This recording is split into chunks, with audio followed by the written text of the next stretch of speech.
When I was a kid, I used to go to all the department stores. I live in Virginia, in America, and there was stores like Zayre and Montgomery Ward and Sears. And you'd go looking for records, and I'd find Billy Squier and Sammy Hagar and Shooting Star, bands of the time. It was this old-timey band. I was in Zayre one day, and the cassettes were on sale for $5.99. And this record right here was looking at me. This monster was staring at me, telling me, buy me, buy me. So I did. I took it home, and I fell in love with this record so much. They were playing the song That's the Way That It Is on the radio at the time, as well as another cut called On the Rebound. And I love those songs. I didn't know it was the same band, so I put this tape on. And this is my all-time favorite record by any band ever in the history of music. It's heavy, it's melodic, it's light, it's produced well, it's played great, the vocals are great, everything about it, the songs are great, everything. It's just a perfect fitting record for me that I go to over and over and over. It gives me everything I love in music, from heavy to catchy to poppy to all of it. Something that just always sat with me, and it's always been in my heart, and this is my favorite record of all time. The magic of Britain's own Uriah Heep, Abominog.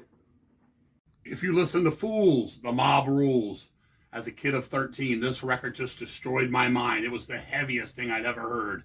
First time I ever heard Black Sabbath was Planet Caravan on a little listening tape as a kid of maybe 9, 10 years old. I didn't like it. It sounded like hippie shit to me, so I put Black Sabbath off.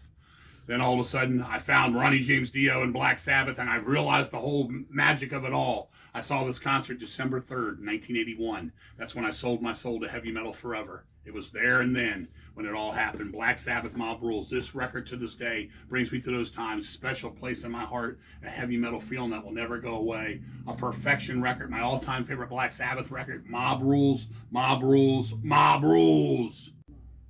When I was 15 years old in 1983, I went looking at the record store to find some music. I'd heard my Maidens, my Kiss, my Black Sabbath, my Judas Priest, but I wanted to dig deeper into these bins to see what else there would be.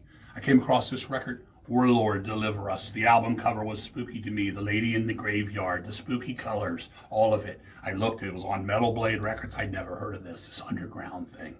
I had to buy it. I had to hear it. I took it home. I was heavily into partying.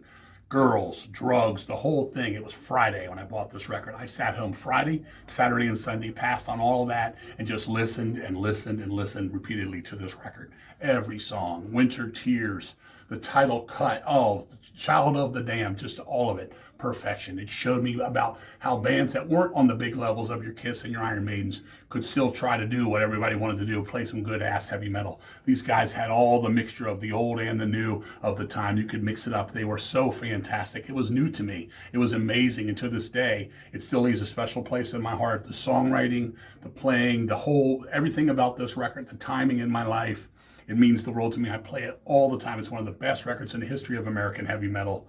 Warlord, Deliver Us, A+.